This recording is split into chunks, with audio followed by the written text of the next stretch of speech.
मुझे गाड़ी की चाबी लाकर दो, मुझे बहुत ज़रूरी काम के सिलसिले में जाना है। उसने नौकर को इशारा किया तो वो कमरे में जाने की बजाय खामोशी से अपने मालिक के चेहरे को देखने लगा। चेहरे पर डर और परेशानी के हाव भाव साफ नजर आ रहे थे। हेलो, मैं तुमसे बात कर रहा हूँ। कहाँ खोए हुए हो? मैं तुम्हें कुछ कह रहा हूँ, जाओ जाकर मेरी गाड़ी की चाबियाँ लेकर आओ, मुझे कहीं जाना है। उसने हैरत से नौकर के परेशान चेहरे को देखा। इससे पहले तो ऐसा कभी नहीं होता था। उसके हर हुक्म को हवेली का एक एक नौकर पलक झपकते पूरा करता था। लेकिन आज आज रामू उसके हुक्म की अवहेलना करते हुए चुपचाप खड़ा था। दक्ष आर्य ने उसकी आंखों के सामने चुटकी बजाई तो वो जल्दी से होश की दुनिया में आया और चोर नज़रों से अपनी छोटी मालकिन को देखने लगा, जो सिर्फ 17 साल की थी, मगर उसने पूरे घर को अपनी उंगलियों पर नचा कर रखा था। घर के बड़े बुजुर्गों के साथ साथ नौकर भी उससे काफ़ी डरते थे। दक्ष आर्या ने उसकी निगाहों का पीछा किया तो देखा वहाँ अनिका खड़ी थी। दक्ष की नज़रें जैसे ही अनिका पर पड़ी, उसने तुरंत अपनी पलकों को झुका लिया और चेहरे पर ढेर सारी मासूमियत ओढ़ ली। निचला होंठ बाहर को निकालते हुए अपनी उंगलियां मरोड़ने लगी। इस वक्त वाकई वो एक मासूम सी गुड़िया लग रही थी, इतनी मासूम कि कोई जोर से बोल दे तो उस मासूम सी गुड़िया में दरार आ जाए। लेकिन ये तो दक्ष ही जानता था कि ऊपर से मासूम सी गुड़िया दिखने वाली अनिका अंदर से पूरी आफत की पुड़िया थी। अब क्या किया तुम लोगों ने? दक्षारिया ने अपने सीने पर हाथ बांधे और दोनों के चेहरे को गौर से देखने लगा, जैसे अंदाजा लगाने की कोशिश कर रहा हो कि इनके मन में आखिर चल क्या रहा है। बेचारे नौकर का हाल तो बहुत बुरा हो गया था। उसका पूरा वजूद डर से कांपने लगा था, क्योंकि मामला ही कुछ ऐसा था। दक्ष की गाड़ी को कोई हाथ भी लगाए तो वो तूफान खड़ा कर देता था, और यहाँ पर तो आगे सोचने की बेचारे रामू में हिम्मत ही नहीं थी, क्योंकि वो बाहर रखा ही इसलिए गया था कि गाड़ियों की देखभाल कर सके। अगर कोई गाड़ी खराब हो जाए तो उसे मिस्त्री के पास ले जाए। अनिका तो दक्ष के हाव भाव देखते हुए अपनी जान बचाने के लिए तुरंत कमरे में भाग गई। अब वहाँ केवल वही दोनों बचे थे। रामू, अब कुछ बोलोगे या फिर मुझे अपने असली रूप में आना पड़ेगा? इस बार दक्ष का अंदाज थोड़ा सख्त हुआ था और रामू ने जल्दी से दक्ष के सामने हाथ जोड़ दिए। मालिक, हमें माफ़ कर दीजिए, हमारी कोई गलती नहीं है। ये कहकर वो फिर से खामोश हुआ था। आगे बोलो, मैं सुन रहा हूँ। दक्ष ने उसे आगे बोलने के लिए उकसाया। मालिक, छोटी मालकिन ने गाड़ी कहीं ठोक दी है। गाड़ी की हालत बहुत ख़राब है। मैंने उसे मिस्त्री के पास भिजवा दिया है। ये सुनकर तो जैसे उसके सिर पर आसमान आकर गिरा था।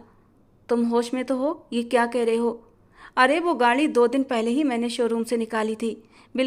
बिल्कुल ब्रांड न्यू थी। और तुम्हारी छोटी मालकिन को वो गाड़ी चलाने की इजाज़त किसने दे दी? मैंने तुम्हें कितनी बार समझाया है कि उसे इन चीज़ों से दूर रखा करो। अरे, उसे तो ढंग से ड्राइविंग भी नहीं आती। तुम भी राजू हमेशा गलती कर जाते हो। अब मैं तुम्हें क्या कहूँ? चलो जाओ, मेरी नज़रों से दूर हो जाओ। वो बुरी तरह नाराज़ हो गया था। लगभग 2 दिन पहले ही उसने एक इम्पोर्टेंट मीटिंग में हिस्सा लिया था, जिसमें वो अपनी डील फाइनल करने में सफल रहा था, और बदले में उसे एडवांस में 6 करोड़ रुपये मिले थे, जिसमें से 5 करोड़ की उसने नई गाड़ी खरीदी थी। लेकिन वो गाड़ी मैडम जी ने एक ही दिन में कहीं ले जाकर ठोक दी थी। जब उसने गाड़ी की हालत देखी तो उसे चक्कर आने लगे। अपने चकराते सर को संभालते हुए वो वहीं कुर्सी पर बैठ गया और फौरन ही उसके मन में अनिका का ख्याल आया। कहीं उस बेवकूफ़ नासमझ लड़की को तो कोई चोट नहीं लगी? जब गाड़ी की हालत इतनी ख़राब है तो यकीनन अनिका को भी चोट जरूर लगी होगी, जो उसने मुझसे छुपा ली है। वो फौरन गाड़ी को भगाता हुआ दोबारा हवेली लाया था। मिस्त्री को उसने कह दिया था कि गाड़ी को ध्यान से ठीक करे। वो तेज तेज कदमों से कमरे के अंदर दाखिल हुआ तो देखा वो ड्रेसिंग टेबल के सामने बैठी थी। चेहरे पर हमेशा रहने वाली हल्की मुस्कान थी। गुलाबी होंठ धीरे धीरे हिल रहे थे, शायद वो कोई गाना गुनगुना रही थी, और बहुत ही सावधानी से नेल पॉलिश भी लगा रही थी। उसे मस्त अंदाज में देखकर दक्ष वहीं दरवाजे पर ही रुक गया था। कितने ही पल वो उसके मासूम से चेहरे को देखता रहा। चेहरे पर वही बेफिक्री और हमेशा की तरह की खूबसूरती। अभी वो सिर्फ 17 साल की थी। नई नई जवानी ने खूब रंग रूप बिखराया था उस पर। उसके तीखे नए नक्श उसे सबसे अलग बनाते थे। छोटी सी सुतवा नाक, खिलता सफ़ेद रंग, हल्के गुलाबी गाल, बड़ी बड़ी काली आंखें, और उन काली आंखों के ऊपर बड़ी बड़ी काली पलकों की झालर। वो सादगी में भी कयामत ढाती थी। इस वक्त वो दुपट्टे से बेखबर बड़े मगन अंदाज में अपने पैरों पर झुकी नेल पॉलिश लगा रही थी। आगे झुकने की वजह से उसके डीप गले से दक्ष की नज़रें एक पल के लिए अटक गई थीं। अगले ही पल थूक निगलते हुए उसने अपनी नज़रें उसके ऊपर से हटाई थीं। वो किसी भी कमज़ोर पल का शिकार होकर उसकी खूबसूरती में कैद होना नहीं चाहता था। भले से वो उसकी बीवी थी, वो उस पर अपना हक रखता था, लेकिन उसे ये भी पता था अभी वो बहुत छोटी है, सिर्फ 17 साल की। उसके साथ कुछ भी गलत कर बैठा तो पूरी ज़िंदगी खुद को माफ़ नहीं कर पाएगा। उसने अपनी मौजूदगी का एहसास दिलाया, लेकिन वो तो इतनी मगन थी कि उसकी तरफ देखा ही नहीं। दक्ष के लबों पर अब एक हल्की सी मुस्कान आई थी। वो ऐसी ही थी, लापरवाह सी, बेफिक्र सी। वो लड़की किसी को भी अपना दीवाना बना सकती थी। उनकी शादी को लगभग 2 साल हो चुके थे, मगर इन 2 सालों में उसके करीब जाना तो दूर की बात, दक्ष आर्या ने अपनी पत्नी को कभी गौर से भी नहीं देखा था। और यही बात अब अनिका को चुभने लगी थी। वो उसे जताना चाहती थी कि अब वो कोई छोटी बच्ची नहीं रही, बल्कि समझदार हो चुकी है और सब कुछ अच्छे से समझती है। तुम ठीक तो हो? वो तेजी से चलते हुए उसके पास आया और उसके कंधे पर हाथ रखते हुए चिंतित लहजे में पूछा। उसके स्पर्श को महसूस करते हुए एक सिहरन की लहर अनिका के पूरे वजूद में दौड़ गई। उसका दिल जोर जोर से धड़कने लगा, जबकि उसके गाल भी शर्म से गुलाबी हो गए थे। और आजकल तो वो कुछ ज़्यादा ही शर्माने लगी थी, क्योंकि अब वो अपने पति की नज़दीकियाँ चाहती थी। चढ़ती जवानी के जज्बात उसे तंग करने लगे थे और वो दक्ष के चौड़े सीने से लिपट कर अपने जज्बातों को सुकून देना चाहती थी, लेकिन दक्ष उसे हमेशा दूरी बनाए रखता और ये बात अनिका को चिढ़ने के लिए मजबूर कर देती थी।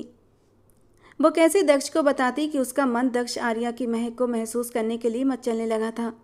मैं ठीक हूँ, उसने कांपते हुए स्वर में कहा और हकलाते हुए जवाब दिया। मगर दक्ष ने उसके लहजे पर ज़्यादा ध्यान नहीं दिया। दक्ष ने उसे बाजू से पकड़कर उठाकर अपने सामने खड़ा कर दिया और उसे इधर उधर से चेक करने लगा। यकीनन तुम्हें चोट लगी है, लेकिन तुम मुझे बता नहीं रही। वो उसके बाजुओं को छूकर देख रहा था और अब उसके हाथ उसकी कमर पर गए थे।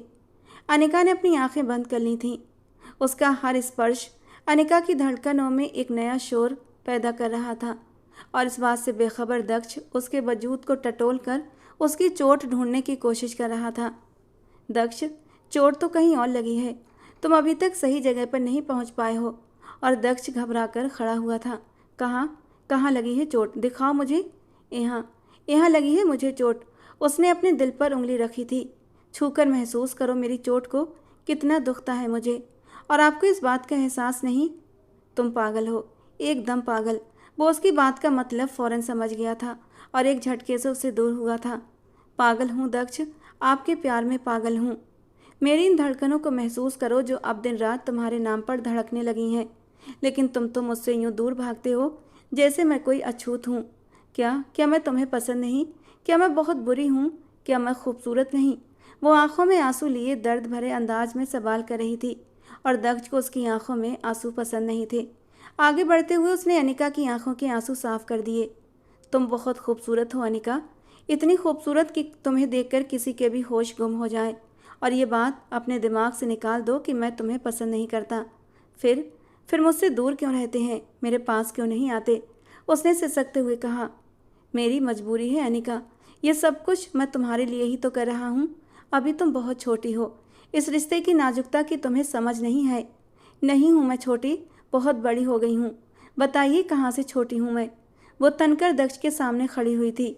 बिना दुपट्टे के वो अपनी जवानी के रंग बिखेर रही थी और दक्ष की धड़कनें एक पल के लिए तेज हुई थीं। उसने जल्दी से उसके ऊपर से नजरें हटाईं। देखा, नहीं हूं ना मैं आपको पसंद, इसलिए आप मुझसे नजरें चुराते हैं, मुझे जी भरकर देखते भी नहीं। मासूम से 17 साल की अनिका को दक्ष की आंखों के जज्बात समझ नहीं आते थे। उसे बस अपना इग्नोर करना बुरा लगता था। उसने उसके गालों के नीचे हाथ रखते हुए कहा, बहुत जल्द मैं तुम्हारी सारी शिकायतें दूर कर दूंगा और ऐसे दूर करूंगा कि तुम खुद मेरी शिद्दतों से पनाह मांगोगी। वो अपनी आंखों में मदहोशी के रंग लिए उसे देख रहा था। लेकिन बस इसके लिए तुम्हें थोड़ा सा इंतजार और करना पड़ेगा। फिलहाल तो अपना बहुत ज़्यादा ध्यान रखा करो। अगर मैं तुम्हें किसी चीज़ से मना करता हूँ तो वो तुम्हारी भलाई के लिए ही करता हूँ, लेकिन इसका ये मतलब नहीं कि तुम हर चीज़ में प्रयोग करने लगो। ये जीवन प्रयोगों की भेंट नहीं चढ़ाया जा सकता, ये बहुत ही अनमोल है। वो उसे और भी कई बातें समझा रहा था, लेकिन उसका ध्यान तो बस उसके हाथ पर अटका हुआ था जो इस वक्त अनिका के गालों को छू रहा था। जब उसने अपना हाथ उठाया तो उसे बुरा लगा। वो वहाँ से जाने ही वाला था कि अनिका ने उसका बाजू पकड़ लिया। क्या हुआ? क्या तुम कुछ कहना चाहती हो? वो बड़ी मुश्किल से अपने गुस्से को काबू में रखते हुए सामान्य अंदाज में बात कर रहा था, क्योंकि उसे अनिका पर गुस्सा तो था कि उसने उसके बिना अनुमति के गाड़ी को हाथ लगाया, तो लगाया कैसे? बात गाड़ी की नहीं थी। अगर अनिका को कुछ हो जाता तो दक्ष दादी को क्या जवाब देता? दादी ने उससे एक वादा लिया था। जितनी बड़ी गलती अनिका ने की थी उसका बस चलता तो वो उसे घर से बाहर निकाल देता। केवल दादी की वजह से ही वो उसका ख्याल रखता था और उसकी इज्जत करता था। हाँ, मैं ठीक हूँ, ये कहकर अनिका ने झटके से उसका बाजू छोड़ा। मुझे तुम्हारी तबीयत सही नहीं लग रही, अगर कहो तो डॉक्टर के पास ले चलूँ? मेरी तबीयत ठीक नहीं है, लेकिन मेरा इलाज सिर्फ और सिर्फ आपके पास है, उसने धीरे से कहा। क्या मतलब है तुम्हारी बात का? मैं समझा नहीं। वो वाकई कुछ भी नहीं समझ पाया था, या फिर शायद वो जानबूझकर अनजान बन गया था। कुछ नहीं, मैं तो यूं ही बात कर रही थी, आप जाइए, आपको ऑफिस से देर हो रही होगी। ये कहकर वो गुस्से से वहाँ से चली गई, जबकि वो भी कंधे उचकाते हुए कमरे से बाहर निकल गया। ऑफिस में बैठे उसे अभी 2 घंटे ही हुए थे कि एक बार फिर से घर से कॉल आने लगी, और ये कॉल उसके सबसे खास नौकर की थी, जिसे उसने अनिका की सुरक्षा के लिए रखा हुआ था। साहब जी, छोटी मालकिन का कुछ पता नहीं है, वो कहीं भी नहीं मिल रही, न जाने कहाँ चली गई हैं। ये तुम क्या कह रहे हो?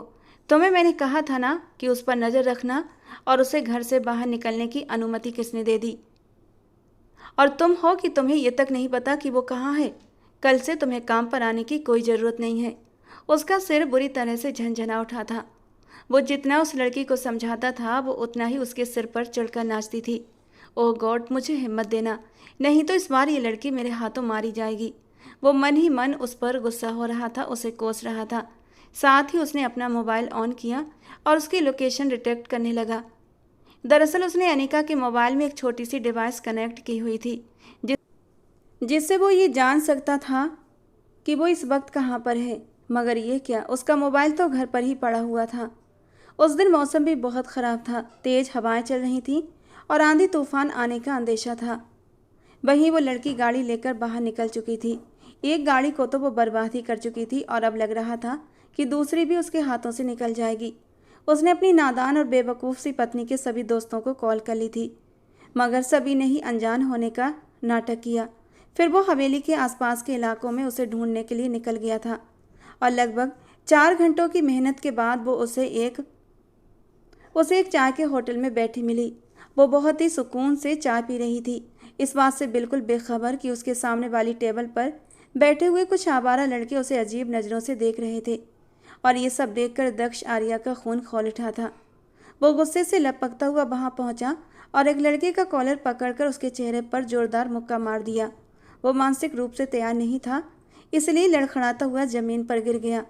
ये देखकर बाकी लड़के भी चौंक गए थे। इस अजनबी ने बिना कुछ कहे सुने उसके दोस्त पर हाथ उठा दिया था। आखिर क्यों?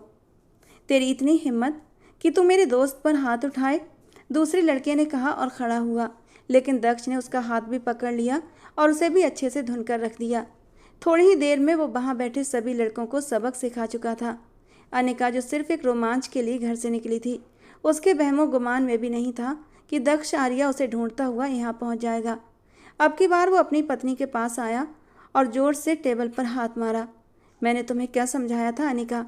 जब तुम मेरे घर आओगी तो तुम्हें अपने पिछले सारे तौर तरीके छोड़ने होंगे, अपनी सारी आदतों को कुर्बान करना होगा। मुझे बहुत अच्छे से पता है कि तुम्हारे बाप ने तुम्हें बहुत ज़्यादा आज़ादी दे रखी थी, इतनी कि उन्हें ये भी परवाह नहीं होती थी कि उनकी बेटी कहाँ है और कहाँ समय बिता रही है। मगर माफ़ करना, मैं तुम्हें इतनी आज़ादी नहीं दे सकता। तो मेरी पत्नी हो, मेरी इज्जत हो, और जब तक मेरी ज़िंदगी में रहोगी तब तक मेरा फ़र्ज है कि तुम्हारी रक्षा करूं। अब तुम खुद चल रही हो या फिर मैं तुम्हें खींचते हुए ले जाऊं? आखिरी बात उसने दांत भींचते हुए कही थी, तो वो तुरंत उठी और भागती हुई गाड़ी की तरफ बढ़ गई। दक्ष आर्या ने एक नज़र उसकी लाई हुई गाड़ी पर डाली थी। भगवान का शुक्र था कि गाड़ी की हालत बिल्कुल ठीक थी। तुम रात के इस पहर यहाँ क्या कर रही थी और पिछले 4 घंटे से कहाँ घूमती रही हो? मुझे सच सच बताओ। मैं सागर और बाकी लोगों के साथ खाना खाने आई थी। ये वही है ना जो तुम्हारे कॉलेज के दोस्त थे? ये सुनकर उसने शर्मिंदगी से सिर झुका लिया।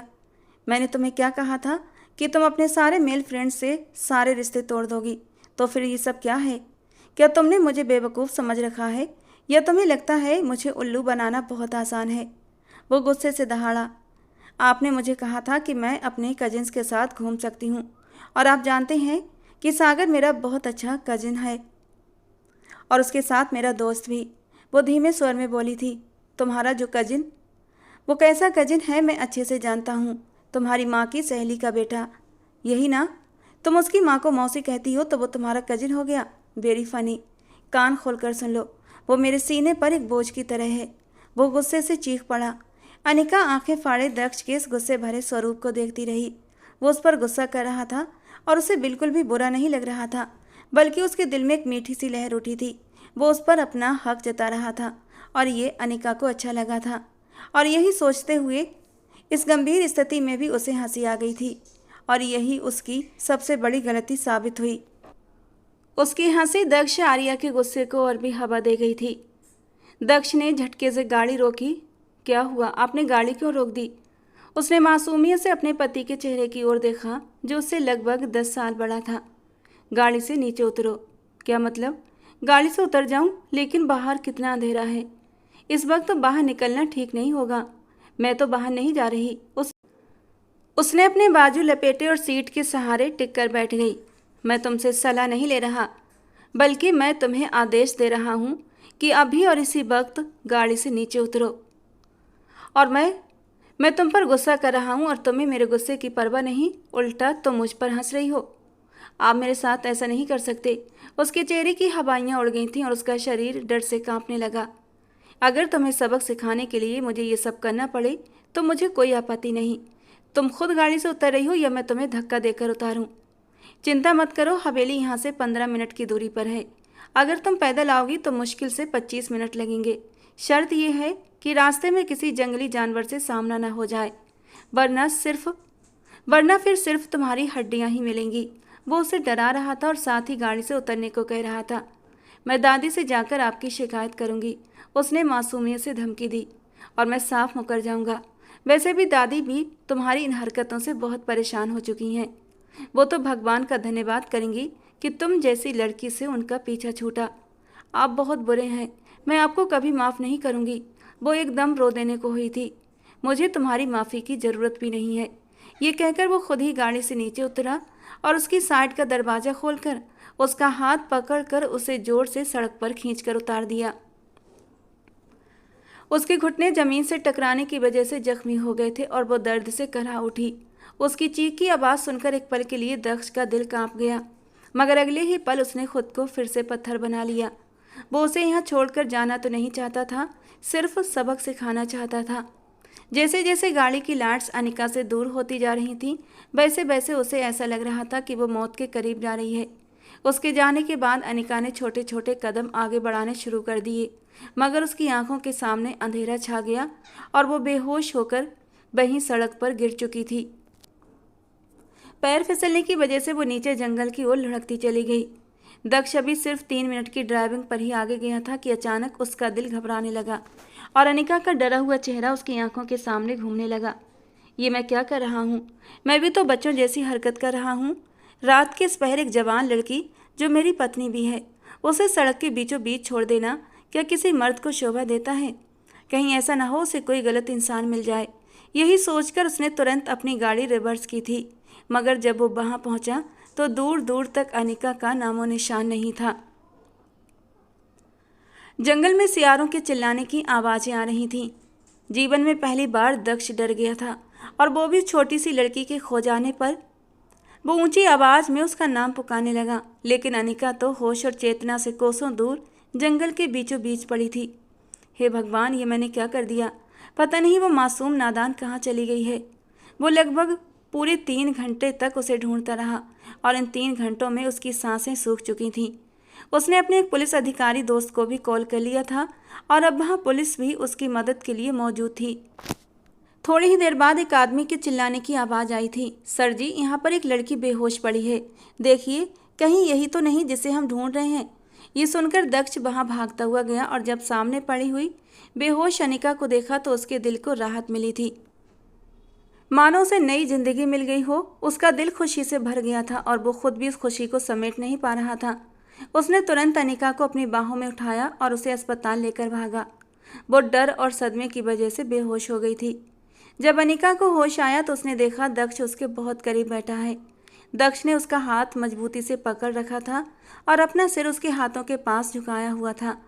अनिका के दिल में गहराई से इच्छा जागी कि वो उसके बालों में उंगलियां फिराए और उसके स्पर्श को महसूस करे, मगर इससे पहले कि वो अपनी इच्छा पूरी करती, दक्ष ने अपना सर ऊपर उठा लिया। उसकी आंखें नींद की कमी की वजह से लाल थीं और चेहरे पर एक अजीब सी बेचैनी फैली हुई थी।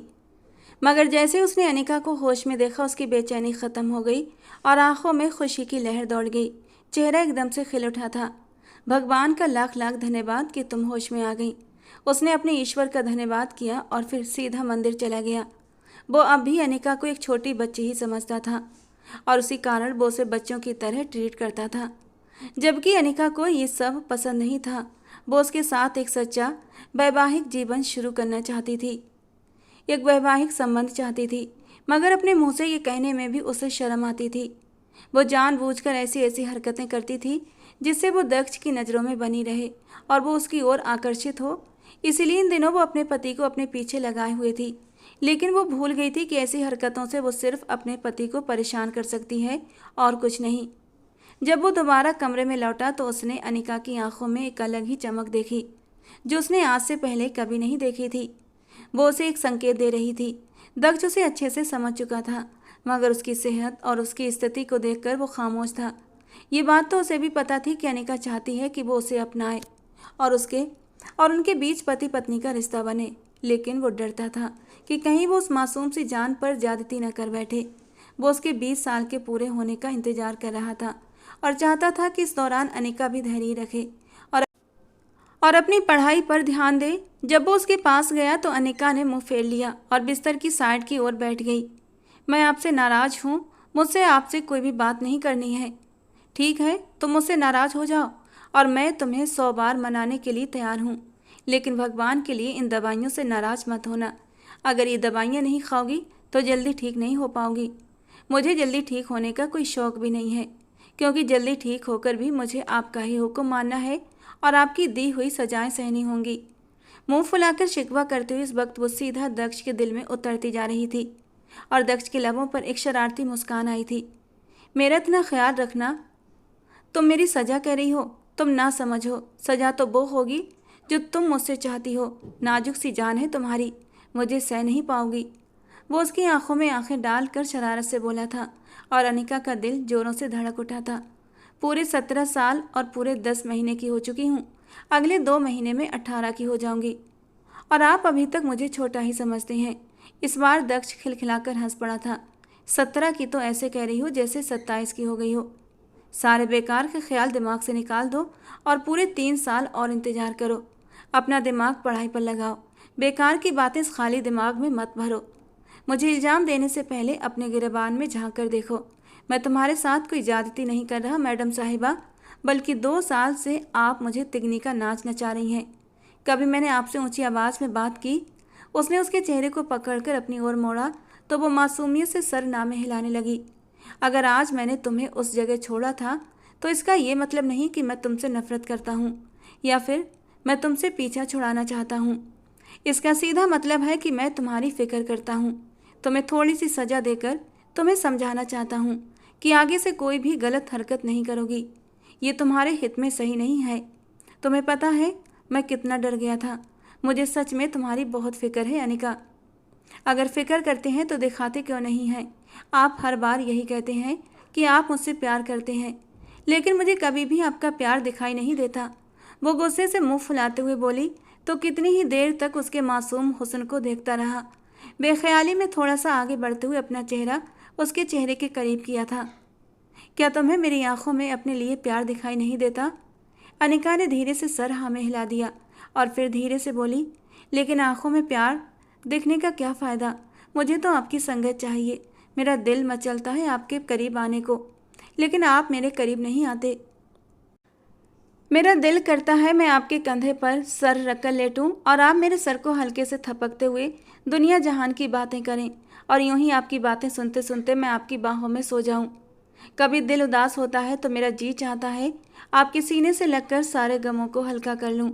कभी जब मैं तैयार होती हूं तो मेरा दिल करता है आप मेरी तारीफ करें, अपने होठों से मेरे गालों को छूते हुए मुझे कहें, अनिका तुम बहुत खूबसूरत हो।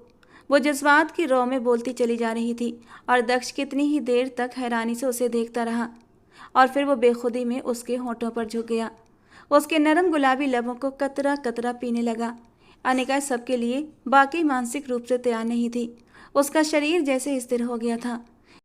गर्म सांसों का तूफान आपस में घुलने मिलने लगा था। दिल जैसे पसलियां तोड़कर बाहर आने को तैयार हुआ था, लेकिन उसने दक्ष की शर्ट को मुट्ठियों में भींच लिया था। एक सुकून अपने वजूद में उतरता हुआ महसूस कर रही थी। दक्ष, जो पिछले 2 सालों से अपने जज्बातों को संभाले हुए था, जब अपनी नाजुक सी पत्नी की संगत को महसूस किया तो जज्बात बुरी तरह बहकने लगे थे। जो नरमी से उसका रसपान कर रहा था अब उसमें धीरे धीरे शिद्दत आने लगी थी। वो उसके नाजुक से लबों को बुरी तरह लाल कर चुका था और फिर आखिरकार दक्ष आर्या को अपनी नाजुक सी पत्नी पर तरस आ गया। जब वो उसके होठों से अलग होकर साइड में हटा तो वो गहरी गहरी सांसें लेने लगी। उसके गाल शर्म से गुलाबी हो गए थे, जबकि वो अब शांत भाव से निचला होंठ दांतों से दबाते हुए आंखों में शरारत लिए अपनी पत्नी का ये अनोखा रूप देख रहा था। जरा सी गुस्ताखी पर तुम्हारी ये हालत है और बात करती हो शादीशुदा रिश्ते की शुरुआत करने की। जानती भी हो उसमें क्या कुछ करना पड़ता है। बात सिर्फ लबों तक नहीं रहती, इससे आगे तक जाती है। जब पूरा का पूरा मेरी शिद्दतों को सहोगी तो पता नहीं तुम मुझे कैसे बर्दाश्त करोगी। वो उसे सिर से पांव तक देखते हुए मदहोश लहजे में बोला था तो उसने तुरंत अपनी नज़रें फेर लीं। दिल की धड़कनें अब तक काबू में नहीं थीं। वो दक्ष के नरम गरम होठों का स्पर्श अभी भी अपने होठों पर महसूस कर रही थी। अगर वो अस्पताल के कमरे में न होती तो वो दक्ष से लिपट जाती, उसकी पनाहों में सिमट जाती, लेकिन उसने खुद पर काबू पाया था। आपको अपना कोई भी रूप दिखाने की ज़रूरत नहीं है, कांपते लबों से कहते हुए उसने अपने चेहरे की लाली छिपाने के लिए मुंह फेर लिया था और ये सुनकर वो ठाका मारकर हंस पड़ा था। मगर मुझे तो लग रहा था कि मेरी प्यारी सी छोटी सी नाजुक सी बीबी अब इस सब के लिए मानसिक रूप से तैयार हो चुकी है। मगर मुझे नहीं पता था हमारी मैडम साहिबा तो सिर्फ बड़ी बड़ी बातें करने की काबिलियत रखती हैं। ठीक है, जब तुम खुद को मानसिक रूप से तैयार नहीं कर पाई हो तो मैं दोबारा तुम्हारे करीब नहीं आऊँगा। और अनिका का दिल धड़क उठा था। वो तो दोबारा से दक्ष की संगत को महसूस करना चाहती थी। नहीं, अब ऐसी भी कोई बात नहीं है, वो एकदम चिल्लाकर बोली, मगर फिर खुद ही अपनी गलती का एहसास हुआ कि उसे ऐसा कुछ नहीं कहना था और वो पूरी तरह से चुप हो गई। अच्छा चलो जल्दी से ये दवा खा लो, फिर तुम्हें घर ले चलते हैं। घर वाले भी तुम्हारे लिए बहुत ज़्यादा परेशान हो रहे हैं। मुझे तो लगा था जितना तुम सबको तंग करती हो वो तो शुक्र मनाएंगे कि तुम घर पर नहीं हो, मगर दादी कोई 50 बार तुम्हारे बारे में पूछ चुकी हैं। वो प्यार से उसे दवा खिलाकर पानी पिलाकर लिटा चुका था। हम घर वापस कब जाएंगे? वो घड़ी की ओर देखते हुए बोली, 1 घंटे में डॉक्टर तुम्हें फ्री कर देंगे। लेकिन मैं सोच रहा हूँ कि हम सुबह घर चलेंगे क्योंकि अभी बहुत रात हो चुकी है। नहीं नहीं, मुझे अभी घर जाना है। वो उसके सामने ही बैठ गया और उसके चेहरे को गहराई से देखने लगा। कुछ देर पहले की गई शरारत की लाली अब भी उसके गालों पर थी। होठों की हल्की लालिमा दक्ष की शिद्दत की गवाही दे रही थी। वो उसकी निगाहों से बहुत ज़्यादा कन्फ्यूज हो रही थी। अनिका, मैं चाहता हूँ मेरी 5 बेटियाँ हों और पांचों तुम्हारी जैसी हों। और ये सुनकर तो उसकी आंखें बाहर आने को तैयार हुई थीं। पहले तो कभी उसने किसी बच्चे का नाम तक नहीं लिया था, बल्कि उसने ऐसी कोई बात ही नहीं की थी। और आज वो पूरी 5 बेटियों की बात कर रहा था। कहीं पांचों का चेहरा इस वक्त उसकी आंखों के सामने घूम गया था और उसका सिर चकरा कर रह गया। हे भगवान, मुझे हिम्मत देना, वो मन ही मन बोली थी। मैं सोच रहा हूँ कि हम लोग अब जल्दी ही अपना फैमिली प्लानिंग शुरू कर दें, क्योंकि देखो बहुत वक्त बीत चुका है। मैं तो 27 का हो चुका हूँ।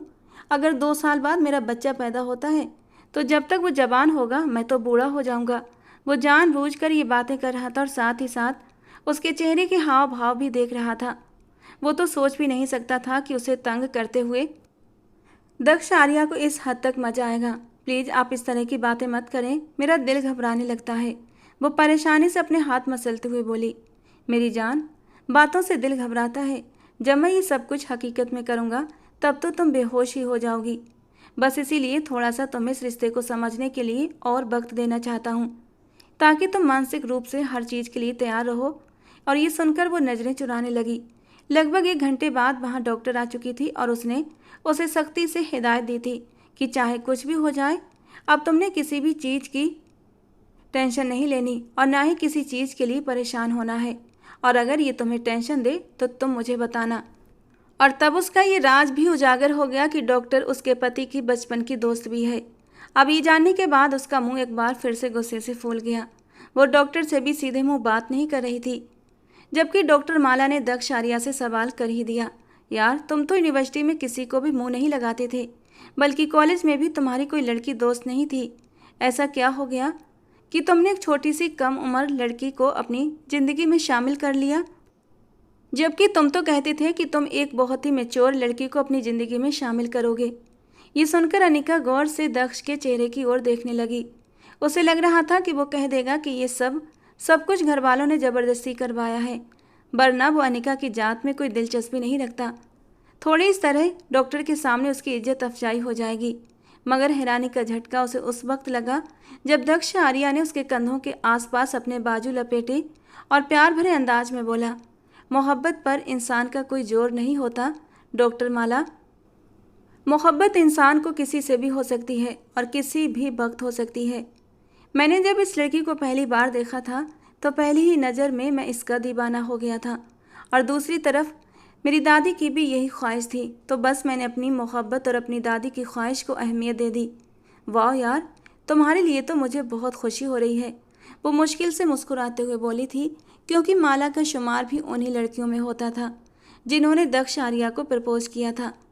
मगर दक्ष ने सख्ती से मना कर दिया था, और अब उसके पहलू में एक छोटी सी कम उम्र लड़की, नादान लड़की को खड़ा देखकर वो हैरान और परेशान रह गई थी, क्योंकि वो लड़की ना तो दक्ष के मुकाबले की थी और ना ही वो पढ़ी लिखी थी। अभी तो वो सिर्फ FSC सेकेंड ईयर में थी। वे दोनों घर वापस आ चुके थे। दक्ष आर्या ने उसे आराम करने के लिए कहा तो वो भी सुकून से अपने बेड पर जाकर लेट गई। सुबह जब वो सोकर उठी तो उसने देखा कि वो उसके बेहद करीब मौजूद था और उसके चेहरे पर झुका हुआ था। ये देखकर उसका दिल धड़क उठा। अगले ही पल उसने अपनी पलकें झुका लीं और उसकी पलकें भी थरथराने लगी थीं। तुम बहुत खूबसूरत हो, इसमें कोई शक नहीं। ये कहकर उसने उसके होठों पर अपना अंगूठा फेरा तो वो शर्माकर साइड में होकर लेट गई। दक्ष आर्या ने उसके कंधों से पकड़कर उसे फिर से अपनी ओर मोड़ा। मैं तुमसे बात कर रहा हूँ। तुम्ही को तो मुझसे शिकायत थी ना कि मैं तुम्हारी कोई बात नहीं सुनता, तुम्हारी तरफ ध्यान नहीं देता और तुमसे प्यार का इजहार नहीं करता। वो अब उससे सवाल करने लगा तो उसकी आंखों में आंसू फैल गए। हाँ, मुझे ये सब महसूस होता था। मुझे लगता था कि शायद दादी की वजह से मजबूरी में आपने ये शादी कर ली है, मगर बहुत जल्द आप मुझे अपनी ज़िंदगी से निकाल देंगे और अपनी उम्र की ही किसी मैच्योर लड़की से शादी कर लेंगे, क्योंकि मैं तो बेवकूफ़ हूँ। तुम्हारे साथ कदम से कदम मिलाकर नहीं चल सकती। तुम्हारे सामने एक छोटी सी बच्ची लगती हूँ।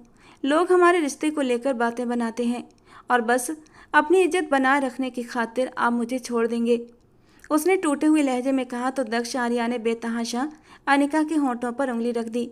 आज तो ये बात कह दी है, लेकिन दोबारा कभी मत कहना। मैं मर सकता हूँ लेकिन तुम्हें कभी भी खुद से दूर नहीं कर सकता। तुम मेरे लिए मेरी पूरी दुनिया हो, तुम मेरी ज़िंदगी हो, और मैं कैसे अपने ही हाथों अपनी ज़िंदगी को ख़त्म कर सकता हूँ। तुम जानती हो हमारी शादी कैसे हालातों में हुई थी। ऐसे हालातों में शादी होना बहुत बड़ी बात होती है, और उससे भी बड़ी बात होती है उस शादी का ज़िंदगी भर निभा लेना। उसकी बात सुनकर वो फिर से अपने अतीत में खो गई। वो उस वक्त 15 साल की एक मासूम कली थी जो अपनी ज़िंदगी में खुश थी, मगन थी। जवानी की दहलीज पर कदम रख दिया था, लेकिन बचपना अभी तक नहीं गया था। छोटे बच्चों के साथ हल्ला गुल्ला करना, चॉकलेट आइसक्रीम खाना उसके पसंदीदा शौक हुआ करते थे। घर में तो एक पल के लिए भी नहीं टिकती थी। स्कूल से आते ही बैग एक तरफ फेंका और बाहर गली मोहल्ले के बच्चों में हल्ला गुल्ला करने निकल जाती थी। उसकी माँ उसे पीछे से रोकती रह जाती। अनिका, अब तुम बड़ी हो रही हो, ख्याल रखा करो बेटा। इस तरह लड़कियां बाहर लड़कों के साथ खेलती अच्छी नहीं लगती। और अनिका एक कान से सुनकर दूसरे कान से निकाल देती, और जब तक वो बाहर खेलती रहती अनिका की माँ उस पर पूरी नज़र रखती थी। क्योंकि अनिका ने जैसे जैसे जवानी की दहलीज पर कदम रखा था वो खिलकर गुलाब का फूल बनने लगी थी। ऐसा मासूम हुस्न की देखने वालों की नज़रें भटक जाएं। अनिका की माँ दिल पर हाथ रखकर अपनी बेटी के लिए भगवान से प्रार्थना करती कि हे भगवान, जिस कदर तूने इसे खूबसूरती की दौलत से माला माल किया है, वैसे ही इसके नसीब भी अच्छे करना। लेकिन उसने क्या सोचा था, जिंदगी इस तरह से करवट बदल जाएगी कि उसकी सारी शरारतें सिर्फ और सिर्फ दुखों में बदल जाएंगी। जैसे ही उसके पापा का देहांत हुआ तो उसके मामा ने अपना असली चेहरा दिखा दिया। न सिर्फ उन्होंने उसकी जायदाद पर कब्जा कर लिया, बल्कि उसके माँ के पास जो भी जेवरात थे वो भी ले लिए। उन्होंने उसे अपने घर में एक तरह से कैद कर लिया था और उसके साथ नौकरानी जैसा सलूक करते थे। पापा के मरने का गम अनिका की माँ को ऐसा लगा कि एक दिन उन्हें हार्ट अटैक आ गया और वो अनिका को इस बेरहम दुनिया में अकेला छोड़कर चली गईं। अब तो अनिका अपने मामा पर पूरी तरह आश्रित हो गई थी। दादी जी को अपनी पोती की बहुत याद आती थी, मगर जब भी वो उससे मिलने की इच्छा जाहिर करती तो उसके मामा कोई न कोई बहाना कर देते कि वो पढ़ाई में बहुत बिजी है। एक दिन दादी जी को दिल को बहुत बेचैनी हो रही थी। उन्हें बार बार कुछ गलत होने का एहसास हो रहा था। और फिर पिछली रात तो उन्होंने अपने सपने में भी अपनी पोती को परेशान देखा था। अनिका उनके सपने में आई थी और कह रही थी, दादी जी आप कैसी माँ हैं? आपको जरा भी परवाह नहीं कि आपकी बेटी कितनी तकलीफ़ में है। दादी जी को आमतौर पर सच्चे सपने ही आते थे। सुबह होते ही उन्होंने जिद पकड़ ली कि मुझे अनिका से मिलने जाना है। चाचा जी ने समझाया कि उसके मामू हमें पसंद नहीं करते, वो हमें देखकर नाराज़ हो जाएंगे। अरे, मुझे किसी की भी नाराज़गी से कोई फ़र्क नहीं पड़ता, मुझे सिर्फ अपनी पोती से मिलना है। 4 महीने हो गए हैं, मैंने तो उसकी शक्ल तक नहीं देखी। पता नहीं किस हाल में होगी मेरी बच्ची, ठीक से खाना खाया भी है या नहीं। मेरी मासूम सी बच्ची, मैं तो पहले ही उसे वहाँ भेजना नहीं चाहती थी, लेकिन भगवान का कहर टूटे उसके मामा पर, जो ज़बरदस्ती उसे अपने साथ ले गया। और यूं वो अपने बड़े बेटे के साथ उसके ननिहाल पहुंच गईं। लेकिन जैसे ही उन्होंने लॉन्च के अंदर कदम रखा तो उन्हें चीखों की आवाज़ें सुनाई दी। ये चीखें किसी और की नहीं बल्कि अनिका की थीं। उसकी मामी उसे बुरी तरह थप्पड़ मार रही थी, जबकि वो खुद को छुड़ाने की कोशिश कर रही थी। और ये देखकर दादी का दिल कांप उठा था। वो उसे वहाँ से अपने साथ ले जाना चाहती थी, मगर मामी ने एक और अजीब बात कह दी। हवेली में इतने सारे नौकर लड़के हैं, मैं इस बच्ची को बिना किसी रिश्ते के बाहर नहीं भेज सकती। हम इसके साथ जैसा भी सलूक करें, लेकिन ये यहाँ पर सुरक्षित है, क्योंकि मेरे घर पर कोई मर्द नौकर नहीं, मेरी सिर्फ बेटियाँ हैं। और फिर उसी वक्त ही दादी जान ने अपने बड़े बेटे को वहाँ बुलाया और उससे कुछ सलाह मशवरा किया। दादी जी का बड़ा बेटा राजेश मेहरा, उनकी नज़र में अब अनिका को हवेली लाने का एक ही रास्ता बचा था। किसी तरह अनिका की शादी कराकर उसे इस नरक से बाहर निकालते। लेकिन अनिका उस वक्त बहुत छोटी थी, सिर्फ 15 साल की। उनके दिमाग में ख्याल आया उनके दोस्त का बेटा दक्ष आर्या, जो अभी अभी लंदन से अपनी पढ़ाई पूरी करके लौटा था और यहीं पर अपना बिजनेस सेट करना चाहता था। हालांकि उसके माँ बाप लंदन में सेट थे, लेकिन उसे अपने देश में रहकर यहीं शादी करके यहीं सब कुछ सेटल करने का मन था। और राजेश मेहरा के दिमाग में दक्ष आर्या का चेहरा घूम गया। हालांकि वो अनिका से 10 साल बड़ा था और अनिका भी इस रिश्ते के लिए तैयार नहीं थी, ना ही मानसिक रूप से और ना ही शारीरिक रूप से। लेकिन उन्हें किसी न किसी तरह अनिका को यहाँ से निकालना था। तो सब बड़ों की रजामंदी से अनिका और दक्ष आर्या का विवाह कर दिया गया। तय ये पाया गया कि अभी सिर्फ शादी होगी, विदाई 3-4 साल बाद हो जाएगी। दक्ष आर्या, जो अपने बिजनेस को खड़ा करने की भागदौड़ में लगा हुआ था, ये सब देखकर बहुत ज़्यादा परेशान हो गया।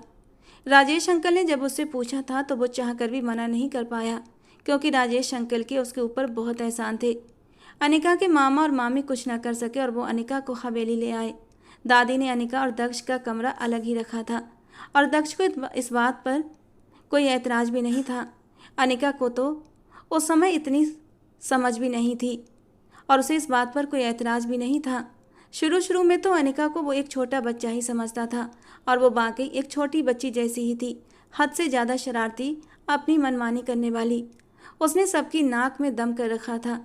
वो दक्ष आर्या के साथ जानबूझकर पंगे लेती थी, उसे तंग करती और परेशान करती।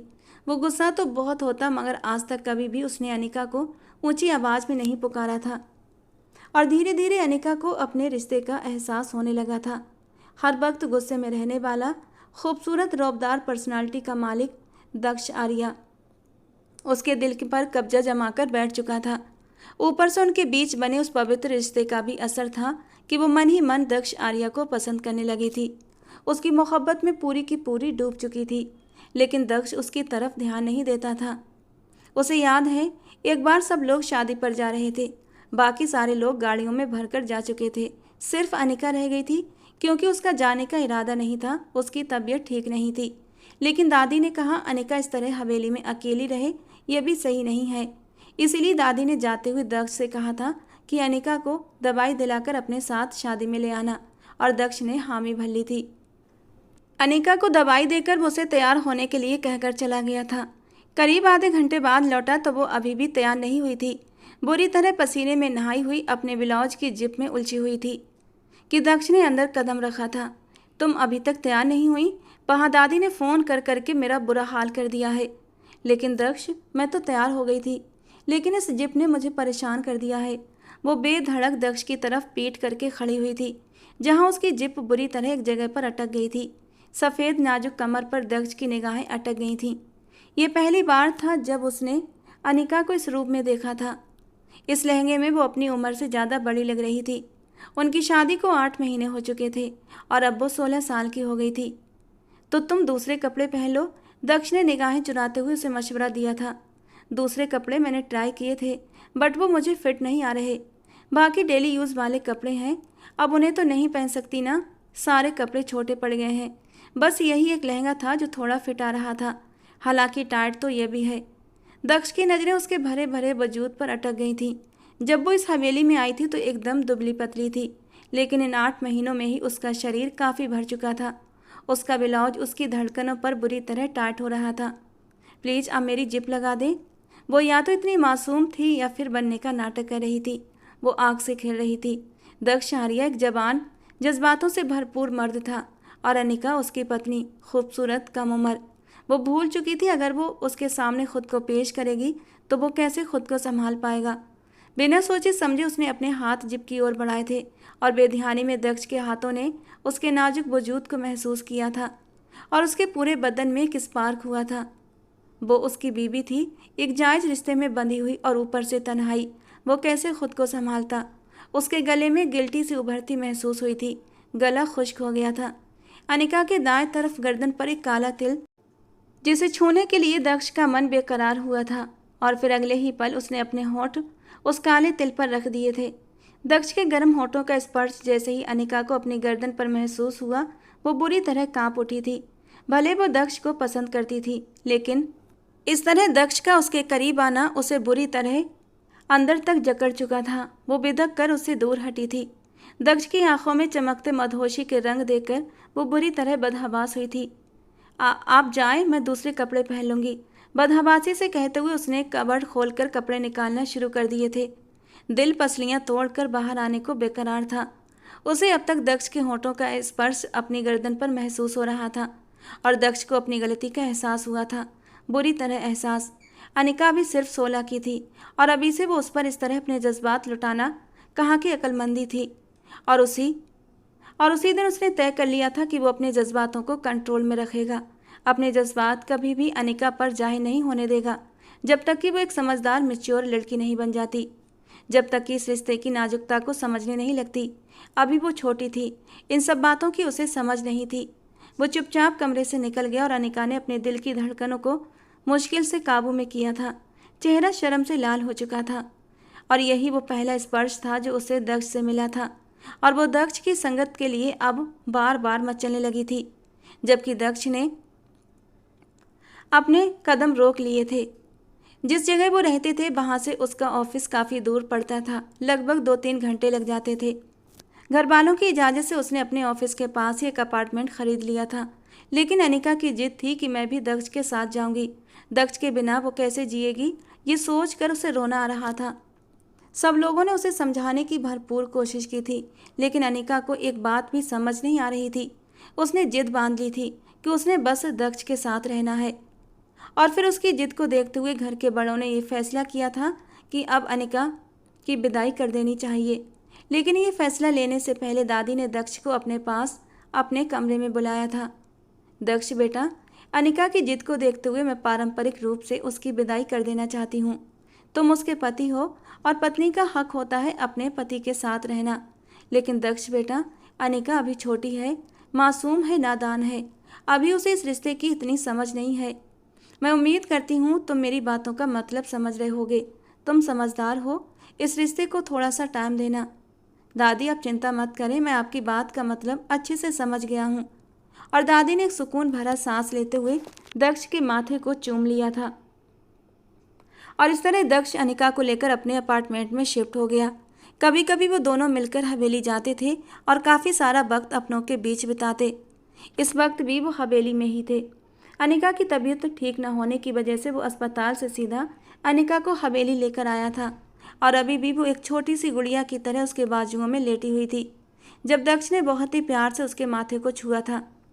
अब दक्ष अनिका से पहले से ज़्यादा ख्याल रखने लगा था। उसकी छोटी छोटी खुशियों का ख्याल रखता, उसे बाहर घुमाने ले जाता, उसे अपने साथ लगाते हुए अपने होने का एहसास कराता। कभी कभी उसके माथे पर अपने होंठ रखते हुए उसे गुड नाइट कहता।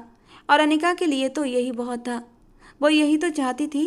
वो दक्ष को लेकर डर गई थी, इनसिक्योर फील करने लगी थी कि कहीं दक्ष उसे छोड़ न दे। लेकिन दक्ष ने अब उसे धीरे धीरे अपनी मोहब्बत का एहसास दिलाना शुरू कर दिया था, तो उसके दिल में एक सुकून उतर गया था और वो खुश रहने लगी थी। पढ़ाई पर भी ध्यान देने लगी थी। उसके 18वीं बर्थडे पर दक्ष ने उसे एक मोबाइल गिफ्ट किया था, जिसे पाकर अनिका बहुत खुश थी।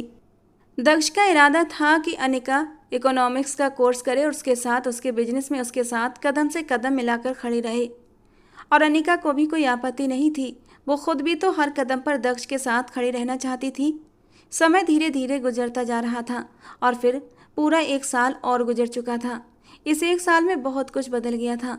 बस नहीं बदला था तो दोनों के दिलों में एक दूसरे के लिए प्यार, जो आज भी वैसे ही दोनों एक दूसरे के लिए महसूस करते थे। उस दिन वो ऑफिस से आया तो बहुत तेज़ बारिश हो रही थी, लेकिन जब अपने अपार्टमेंट में दाखिल हुआ तो अनिका उसे कहीं भी दिखाई नहीं दी थी। उसके मन में बेचैनी ने सर उठाया था। दक्ष का अपार्टमेंट सबसे टॉप पर था। जरूर अनिका छत पर होगी, क्योंकि उसे बारिश का मौसम बहुत पसंद था। लेकिन बारिश का मौसम एंजॉय करते हुए वो भूल जाती थी कि जरा सा भीगने से ही वो बीमार पड़ जाती थी। ये लड़की कभी नहीं सुधर सकती। दक्ष बड़बड़ाता हुआ ऊपर की ओर बढ़ा था और टेरेस पर पहुंचकर उसके लबों पर एक हल्की सी मुस्कान आई थी। उसका ख्याल सही निकला था। वो बारिश में दोनों हाथ फैलाए बारिश को एंजॉय कर रही थी। दक्ष को देखते ही वो वहीं से उछलकर बोली थी, दक्ष प्लीज आओ ना, देखो कितना मज़ा आ रहा है बारिश में। बेवकूफ़ लड़की, अभी तुम्हें मज़ा आ रहा है, थोड़ी देर में ही तुम्हारी छींकें शुरू हो जाएंगी। कुछ नहीं होता, दक्ष प्लीज आओ ना, हम दोनों साथ मिलकर नहाएंगे। और न जाने क्या सोचकर दक्ष भी उसके साथ आकर खड़ा हो गया था। बारिश की बूंदें दोनों को भिगोती जा रही थीं और धीरे धीरे अनिका को ठंड लगने लगी थी। लेकिन उसे दक्ष की संगत में बहुत सुकून मिल रहा था और वो अपनी ठंड को बर्दाश्त करते हुए पूरी तरह बारिश को एंजॉय कर रही थी। लेकिन वो कब तक ठंड को सहन करती।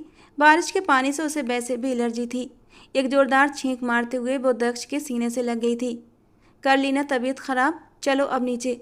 वो उसका हाथ पकड़कर कमरे में ले आया था और टॉवल से उसे सुखाने लगा, साथ ही साथ उसे डांट भी रहा था। अब बस भी कर दो दक्ष, कितना डांटोगे, वो मुंह फुलाते हुए बोली। साथ ही एक छींक और मार दी थी। अब जल्दी से जाकर फ्रेश हो जाओ, मैं तुम्हारे लिए कपड़े निकालता हूँ। उसे बाथरूम की ओर धकेलते हुए बोला और फिर बाथरूम में जाकर गर्म पानी से शॉवर लेते हुए अनिका की जान में जान आई थी। अनिका, ये लो कपड़े, जल्दी से निकलो, मैंने भी नहाना है।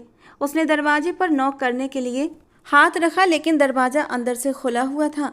शायद जल्दबाजी में अनिका उसे अंदर से बंद करना भूल गई थी और दरवाज़ा अंदर को खुलता चला गया। सामने ही अनिका शावर के नीचे खड़ी शावर ले रही थी। दक्ष की नज़र उसके खूबसूरत नाजुक वजूद पर पड़ी तो उसकी धड़कनें धड़क उठी थीं। बेख्तियार उसके कदम अनिका की ओर बढ़े थे। अनिका सांस रोके दक्ष को देख रही थी। अगले ही पल उसने दक्ष की तरफ से अपना रुख फेरा था।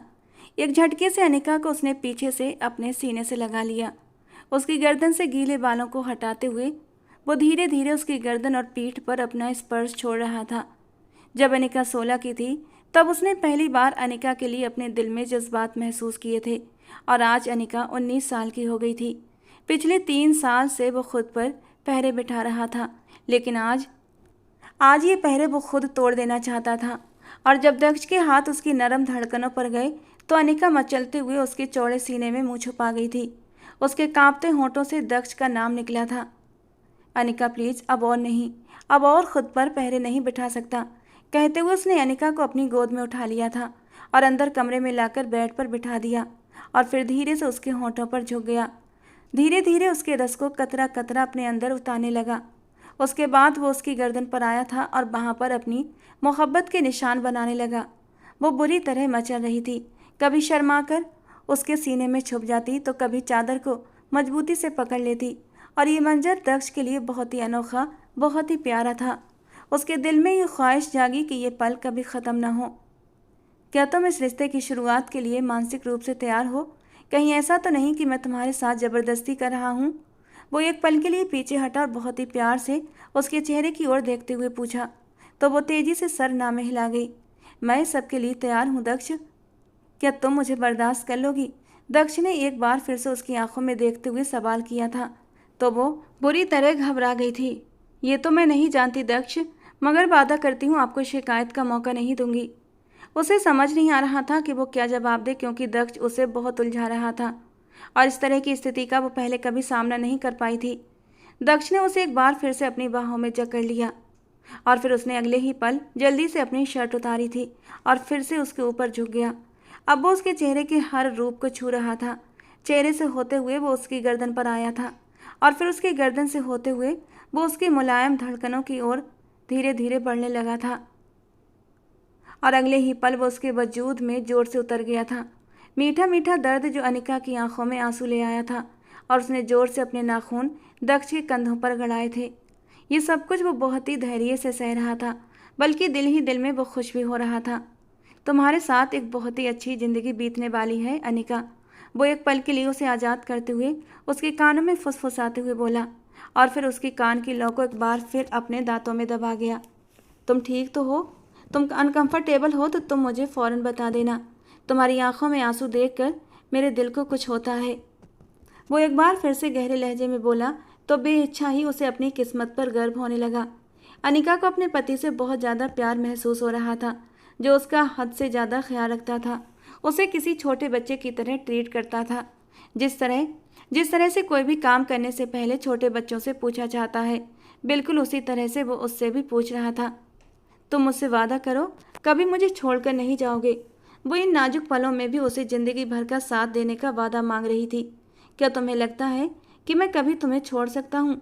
अगर मैं तुम्हें छोड़ूं तो सांस लेना भी छोड़ दूंगा और मेरी ये ज़िंदगी मेरी सबसे बड़ी दौलत है, क्योंकि ये ज़िंदगी मैंने तुम्हारे साथ बितानी है। वो सारी रात जैसे एक मधुर स्वप्न की तरह बीती थी। पूरी रात वो उसकी मोहब्बत के सागर में डूबी रही। कभी वो थोड़ा कठोर हो जाता तो कभी अपनी नरमाई से उसे छू जाता। उस रात उसने अपने हर रूप का जादू अनिका पर छलका दिया और अनिका भी उसके हर रूप की दीवानी हो गई। सुबह जब वो उठी तो उसकी नटखट आवाज़ उसके कानों में गूंजी, अब तुम्हें मुझसे कोई शिकायत तो नहीं है ना? अगर शिकायत है तो वो शिकायत भी मैं अभी इसी वक्त तुम्हारी दूर कर सकता हूँ। अपने करीब करता हुआ वो शरारत से बोला था। वो न जाने कब का उठ गया था और अब ऑफिस जाने के लिए तैयार खड़ा था, जबकि अनिका की तो नींद ही अब खुली थी। मेरी तौबा, जो अब मैं तुमसे कोई शिकायत करूं। उसका रात का जुनूनी रूप याद करके वो बुरी तरह घबराई थी। वो मुस्कुराते हुए बोला, अब तुम्हें ये डर भी नहीं रहा कि मैं अपना हक किसी और दूसरी औरत से ले लूँगा। वो जानबूझकर उसे चिढ़ा रहा था।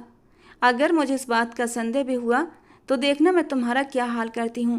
उसने टाई से पकड़कर उसे अपनी ओर खींचते हुए कहा था। वो 5 फुट 2 इंच की नाजुक सी लड़की जो मुश्किल से उसके कंधे तक पहुँचती थी और अपनी मर्जियाँ उसके बॉस की तरह चलाती थी। अरे नहीं मैडम जी, ये अत्याचार मत कीजिएगा, मैं तो आपके सामने हाथ जोड़ता हूँ, वो नाटकीय अंदाज में बोला और अनिका खिलखिलाकर हंस पड़ी। वो उसे बाहर तक छोड़ने आई थी जब जाते जाते वो थोड़ा सा उसके करीब झुका था। मैं जल्दी आ जाऊँगा, तैयार रहना।